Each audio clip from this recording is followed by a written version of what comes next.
welcome everyone once again to Swa Life Coaching. In our episode today called Banking, New Ways to Thrive and Revive, our guest today it's an honor to have our guest, Mr. K. Premraj. Very warm welcome to our channel, sir. Thank you. Mr. Premraj is a banker over last 37 years, retail banking experience in public and new generation sector banks. He has spent over 13 years with Bank of Maharashtra and worked in Mumbai, rural Maharashtra, as well as in Ahmedabad. Then the next 20 years, he has been working with HDFC Bank as a branch manager, and from there as a cluster head. From branch banking, he moved to as a CEO of the BPO arm of HDFC Bank, ADFC, with a head count of more than 21,000. Other than being a banker, he is also a professional speaker, author. He has co-authored 3 books, and all of them have been Amazon #1 bestsellers. So, sir, very warm welcome. And so, sir, to start this interview with, since you have such a big stint in the banking career, we would like to know a bit about your banking career. See, I joined the banking sector in the year 1981, wherein I joined Bank of Maharashtra. I was posted in Vasai then. After that, I had stints in Mumbai Central Branch, post which on promotion, I got transferred to Ahmedabad. I spent 3 years in Ahmedabad. After that, I came back to Mumbai, and wherein I did a lot of rural service, 5 years in rural services in different parts of in different parts of Maharashtra.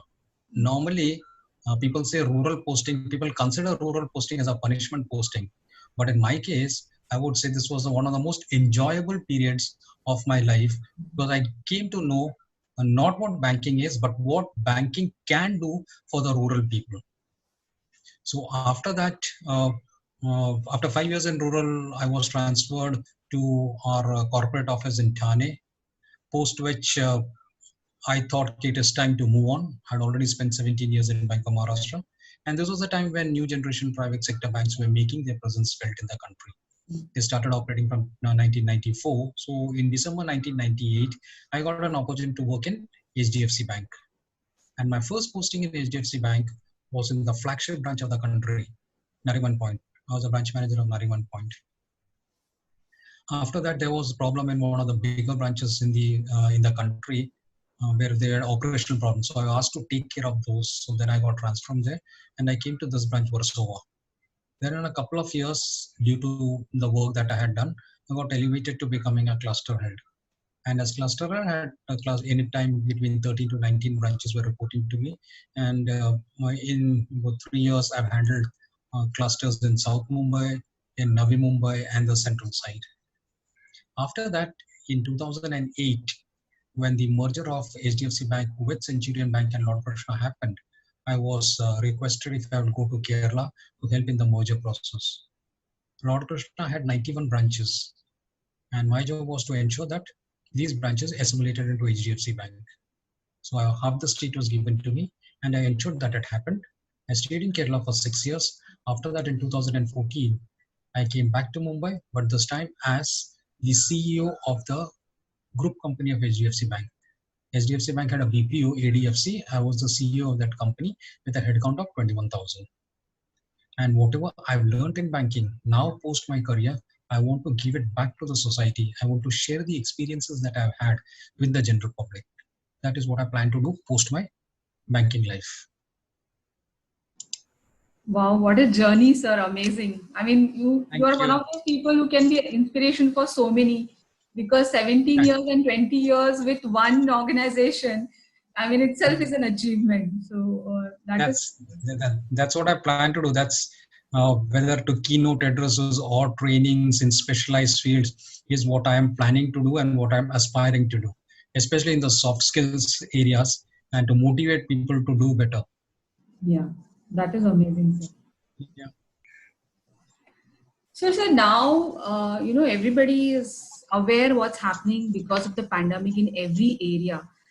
Now, looking at the banking sector, what do you see as the impact of this pandemic and lockdown on the banking sector? The pandemic has not spared anyone. So banking sector cannot be an exception. The pandemic has thrown the banking sector also into a tizzy. So let's look out from a couple of points of view as far as what has happened.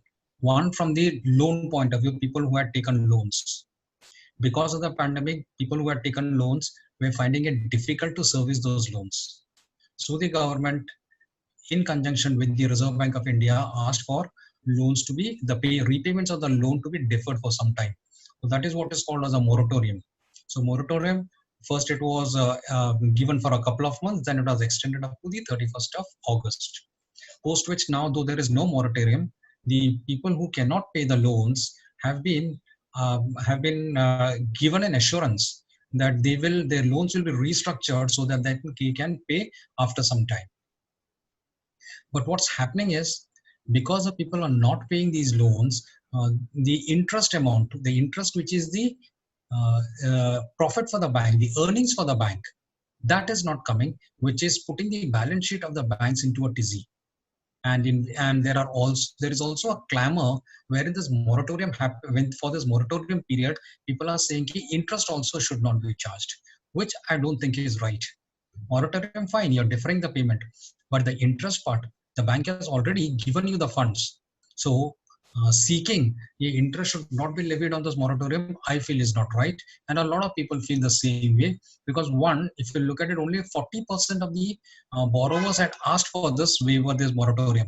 There are 60% of the borrowers who have been servicing the loans diligently. So if we allow interest waiver for this moratorium, there's 40% people, then those 60% people who are diligently paid, they will feel shortchanged. They also should not have paid, and then they would have benefited. So the banking sector can be thrown into a real tizzy if the moratorium interest waiver is also done.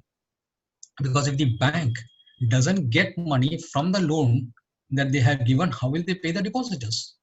So you and me who have kept deposits in the bank will also have a problem, because the bank may not have the money to pay us. So that's one impact that we need to be taking care of. And another thing, because of this moratorium and all these things, the chances of NPA, that is a non-performing assets of banking, increasing is also very much there. Whatever people might say, the restructuring will happen, it will get deferred. The only thing is it will get deferred. A lot of companies are going to go under, and if they have taken loans, the chances of them repaying is not going to be very bright. So one issue, as it is, banks were laboring under the NPA problem. With this, there could be a rise in NPA is what I feel. Another thing for the bank is, which is a plus for the bank, because of this pandemic, people realized when we were locked down, we were locked down from March. In the initial stages, we thought when we were locked down, how is it that you and I as a common man will do banking? But suddenly we realized most of the banking transactions can be done sitting at home. And for other transactions like withdrawal of cash, there are lots of ATMs floating around. So we actually don't need to go to the bank for most of the transactions. It can be done sitting at home through net banking. So this push towards digitalization is a direct result of the pandemic. Had the pandemic not come, people would still be happy going to the bank for lots of other things which they can do at home. And sitting at home, being forced to sit at home, they have started to do things through the net banking and digitalizations. So the digitalization of the bank is a great thing for the banks, because the cost suddenly decreases for the bank. So here is an opportunity for the bank to increase their profits by ensuring that customers do most of their banking from home. So these are the pluses and minuses that the pandemic has thrown the banking sector into. Yeah, as you correctly said, there are both the sides of it. I mean, Right. bad impact, there is also some good things that we learned, because internet banking was there, but only few percentage was using it. Now Yes. people are pushed, in fact, forced to use it. Yeah. The cost saving. See, I for one feel uh, a person, if he doesn't have a locker, he doesn't need to go to the bank. Because all other services can be done through ATM or phone banking or other external channels. Absolutely, sir. That's true. So as you said, 60% are able to pay the interest. In fact, that's also a big number. I am little surprised to know even in Yes. the pandemic, people are able to pay their loan interest and See, installment. not all not all industries were really affected. For example, the healthcare sector, for them, it's a bonanza. Yeah. They are really thriving. It's only some industries that have facing the brunt. For them, something has to be done. True. So how, I mean, so since banks, their balance sheet is impacted, so how Mhm. are they trying to cope up with this situation? And also operational side of it, how are the branches are working with, even if the less people coming to the branches now? Is there any change in their way of working? A bit of a changes as far as the way the banks are coping with the current situation is not much they can do. They will have to just grin and bear because the income that they were getting is from the loans, from what they lend out. So that is going to get impacted. But they have to get other products where they will gain income. And one way to gain income is to cut costs. And with digitalization, like we mentioned, there is a drastic cut in costs. Plus, banks will also have to start pushing other products which will generate revenues. A lot of banks are selling insurance products, and insurance products suddenly is the need of the hour. So they can earn a lot of commission selling insurance products of different companies. So that's a new way wherein generation of income or revenue can happen. So these are some of the things that the banks are doing to ensure that the situation is brought under control or it's not going out of control. And as far as the working concern of the branches, banks are an essential services. Banking has been declared as an essential services, and you will see this is one of the services wherein there has not been even a single day when they have closed the branch or banks were closed. During the entire pandemic period, on all working days, banks were functioning normally. Because if any normal transactions you wanted, if you had gone to the bank, that would have happened. Clearing was not affected. If you wanted a check to be cleared, you could put it in clearing, and within the number of days it was happening. So the banks have ensured that they don't shut down, though there was a lots and lots of problems. For example, not all bank staffs are staying in the vicinity of the banks. For example, in the bank that I was associated with, to run the operations, the bank has made arrangements for special buses. So buses are plying all the way from Kalyan to the city, and from Thane and beyond, they are coming to the city and dropping people at various locations. So this special bus services is the cost has been incurred by the bank, and that's a huge amount of cost. And plus, when they are ferrying this, they also need to ensure that the employees' welfare is taken care of so that they don't contract COVID-19 and all the other social distancing that has to be maintained. All these are being done. It's a Herculean task to transport. So that's one a reason I cannot understand as to why is the government not allowing private sector banks to travel by trains. The nationalized sector banks can travel, but private sector banks and cooperative banks are still not allowed to go travel by train. So the banks have to incur a lot of cost in running these branches. So I hope the government will do something and wherein all the banking staff will be allowed to run to travel by train, which will decrease a lot of discomfort for people. I know of a case wherein there is a girl who is working in, who's working in Navi Mumbai, and she has to travel all the way from Dombivli. So daily she has to take an auto rickshaw and go, which is about 1.5 hours one way. So 3 hours she is spending in an auto rickshaw and going through congested areas and not to hygienic areas. She's putting her life at risk, traveling by auto rickshaw, but it is happening because the bank has to be run. So at an individual level, staff members are facing a lot of problems. The banks are facing a lot of problems, but they have ensured that service doesn't suffer and banking transaction is happening and the engines of commerce are being run by the banking sector. Yeah, sir, as you rightly said, the branches were operational, maybe with minimum staff and minimum services, but they were operational because I have also been during this lockdown time. There used to be queues, but that was properly managed. So I think banking sector is one of those industries who have given their best to manage the current situation. Yes. We could see that from their services given. And yeah, I agree. Like banking, if it's an essential service, be it as a public bank or private bank, it is a service. So it should be the same amount of facilities given to both. In fact. So, sir, other than the normal services, I mean, banks have been working and giving the minimum services, but now there is a hit on their balance sheet as well. So, as you mentioned, insurance is one thing, and then I know about the gold bonds is another option of investment with the banks. What are the other services and products now the banks are offering or plan to offer in future? See, banks are fast becoming a one-stop shop for financial services. For all the financial services that you need, you can go to the bank. Apart from insurance, mutual funds, and like you mentioned, gold bonds, there could also be Reserve Bank of India bonds that could be sold. Plus, there is this for senior citizens. There is senior citizens fixed deposits where the rate of interest I believe is 7.40 now. It was much higher, and banks are also tying up with industries and manufacturers to offer their goods. You will find when the festival season comes in, the impending festival season that is coming, you might find a lot of banks tying up with manufacturers, whether it's for refrigerators, air conditioners, other household good TVs, and even mobile phones.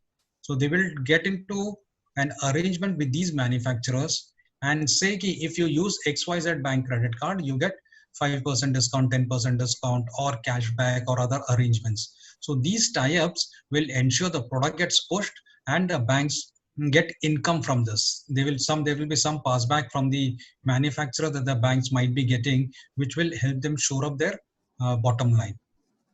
So I feel that banks will not only be doing banking, but there will be a push towards a lot of other products that are in the market, which the banks will ensure are being sold through them. The usage of credit cards and debit cards will be on a much higher level is what I feel will happen.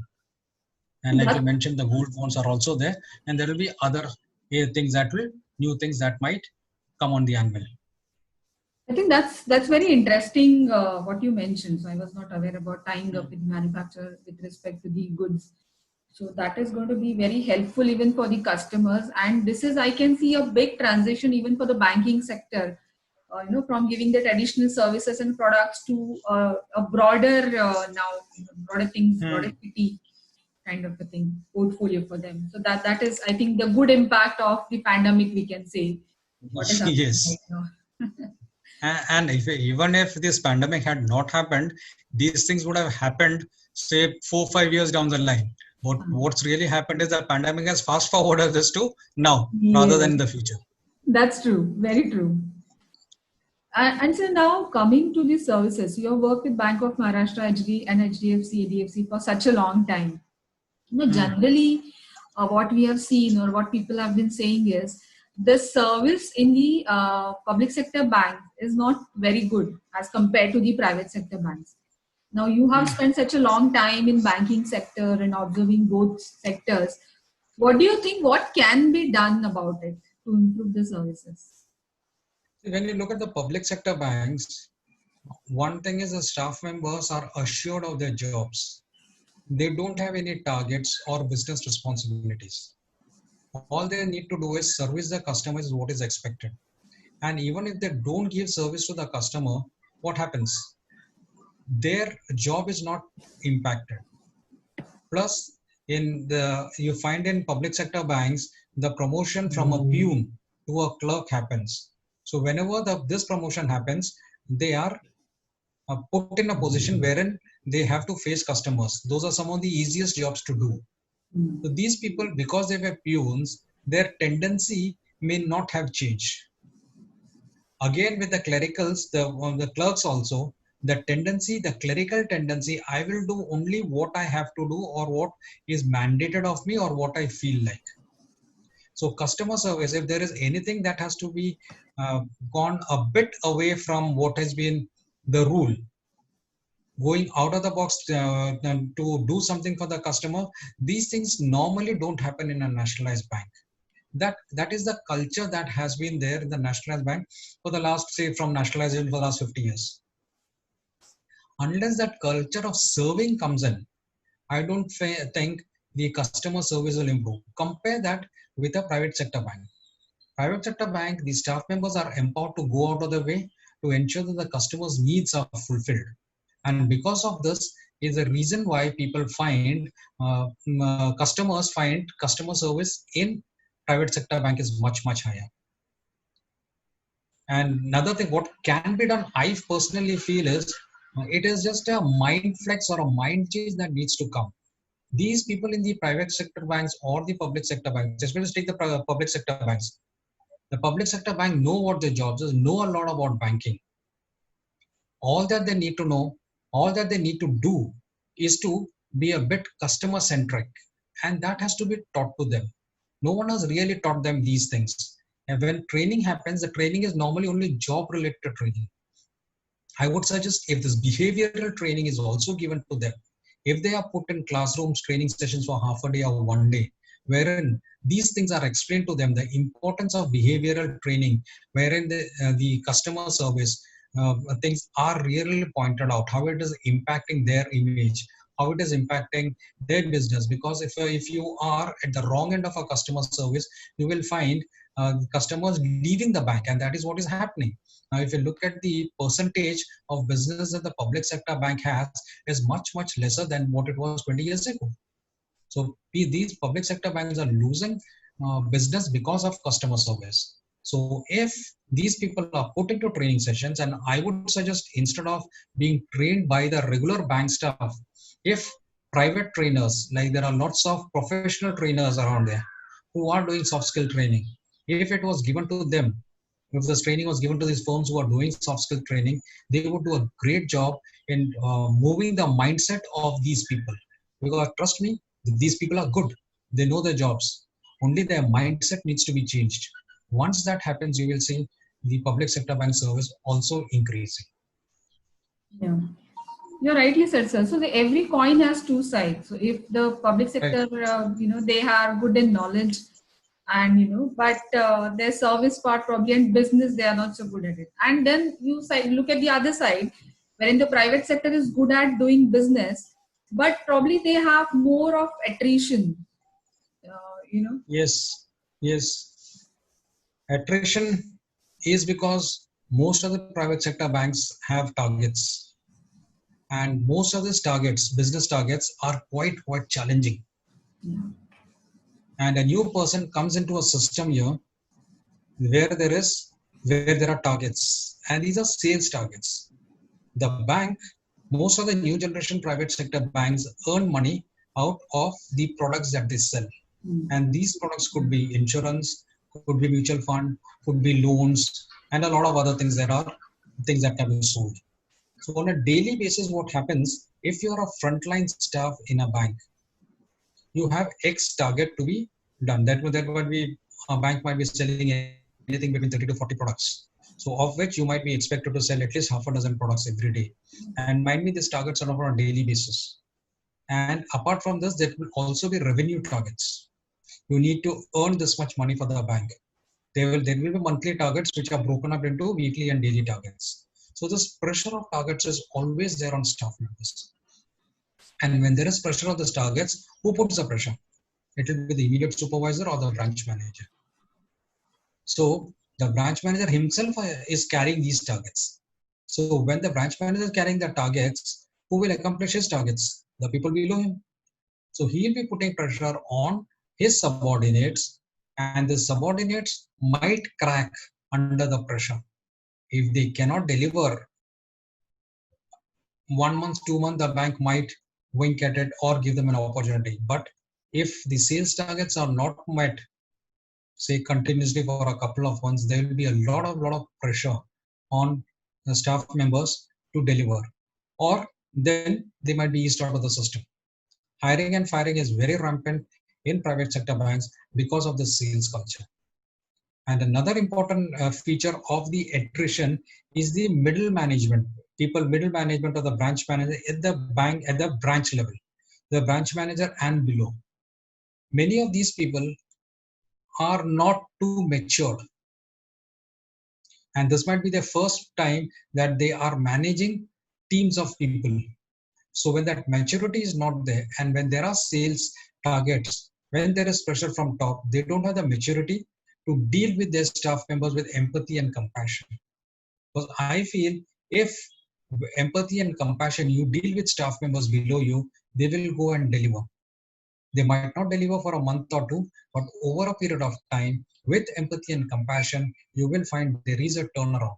That empathy and compassion needs to come from the branch manager or the person below him, which should reach the final staff at the front line, the front facing staff. So if this happens, you will find the staff members trying to give more than their 100%, which will ensure business also happens. And once business happens and they feel they are being treated with compassion and empathy, they will not look for other jobs.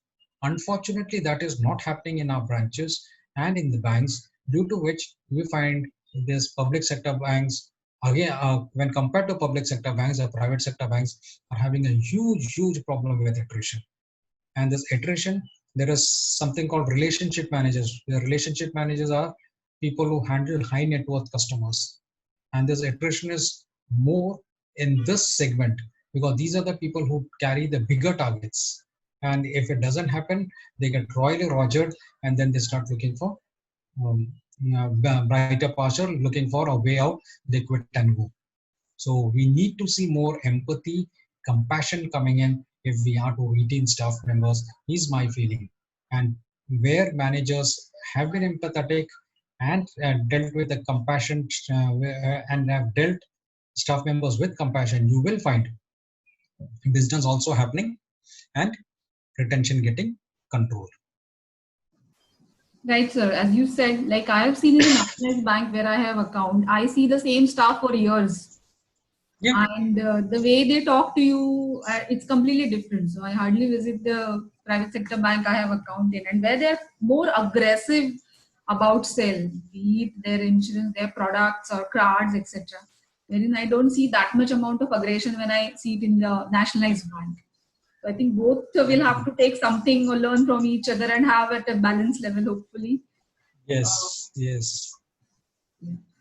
So, sir, I think this was quite insightful, and your experience and your tips about how they can improvise has been great.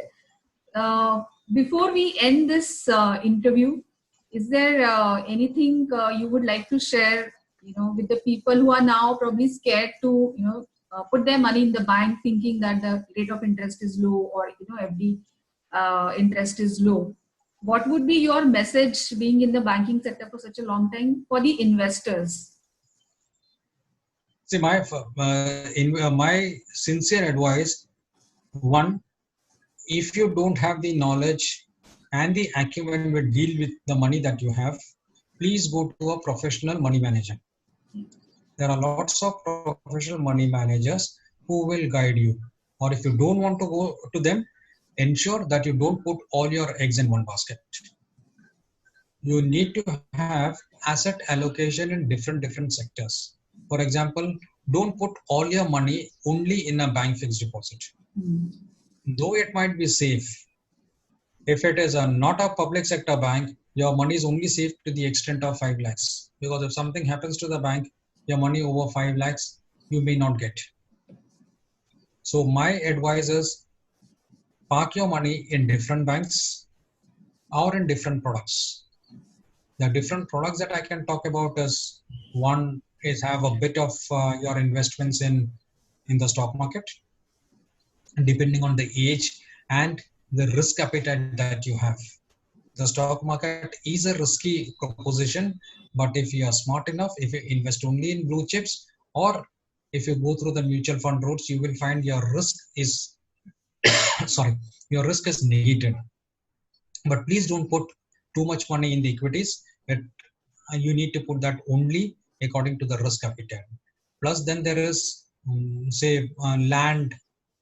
A bit small portion can be put there. In flats, again a small portion. Then there is gold. Gold is now really kicking up. So, but then ensure that if you are investing in gold, not more than 10% of your portfolio is put in gold. Gold would have been a great place to invest in had someone have invested it 6 months ago.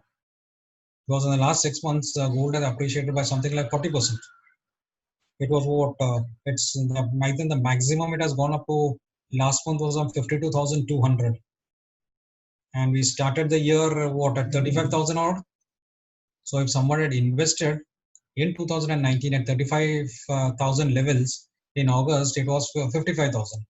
So see the amount of appreciation that would have happened, but that no one knew about it. And investing in gold is a very safe avenue for investment, but not much. And a person investing in gold, I would advise not to invest in jewelry, because what happens is, one, jewelry after a certain period, you will find the shapes and designs that was prevalent now or right now may not be the in thing then. So then the person who's wearing the jewelry will not wear it. Plus, when you go to sell that jewelry, if it is a jewelry, there will be a lot of wastages and amount that you will get less. So what I would suggest if someone is investing in gold is to go for electronic gold, wherein it is the gold is bought in an electronic form, or even now the government has come with gold bonds, wherein the rates of interest are quite good. So you don't have to hold physical gold. So wherever you don't have to hold physical gold, but if it's an electronic form, that would be an area that I would advise. But again, I'm saying you don't invest more than 10% in gold. The other avenues that you can talk about is fixed deposits, debt mutual funds, especially for senior citizens, and equity mutual funds or other mutual fund for the rest of the public. So have about 4 or 5 different avenues where you can put your money. But I repeat, please don't put all your eggs in one basket. And if possible, please go to a professional money manager who will have much more knowledge about you and who will guide you in where you need to keep money. And my advice to senior citizens is to be extra careful with the money they have. All senior citizens, there is the government of India senior citizens savings scheme, where up to 15% you can invest in fixed deposits. As of now, I believe they offer 7.40. It was 8 point something some time ago. So even that is the best one. Up to 5 years you can invest here. Up to 15 lakhs as the limit. So all senior citizens should take advantage of this, is what I would suggest. And then put your money in other places. Plus, apart from this, there is also corporate fixed deposits, where the rates of interest are a bit higher than what bank fixed deposits uh, offer. But again, be very careful. Only invest in top companies which have a AAA rating. So to sum up, don't put your eggs in one basket. I'm repeating it for the third time. Spread your investments around in all different baskets and ensure that the allocation of your assets in one basket isn't too high, so that if that asset class doesn't perform, you take a big hit. And again, I say, if you are not sure of an investment strategy, please contact a professional manager. It is okay to pay a bit of a fee to him, but he will be able to help you manage your finances much better than what you can do on an individual level. That's so such practical and I would say complete the whole perspective, a broader perspective you have given, sir. Very. I'm sure it's going to be very helpful to the audience who will be watching this video later. So, sir, on this note, I would like to end this video. And again, thank you so much for coming on the channel. It has been an honor to have you here. And maybe in future also, if such topic comes up again, we would like to again invite you on your channel. Thank you for having me on your channel. It was a pleasure talking to you, and you're always welcome to call me whenever you need me. Thank you very much. Thank you, sir. Thank you for your time.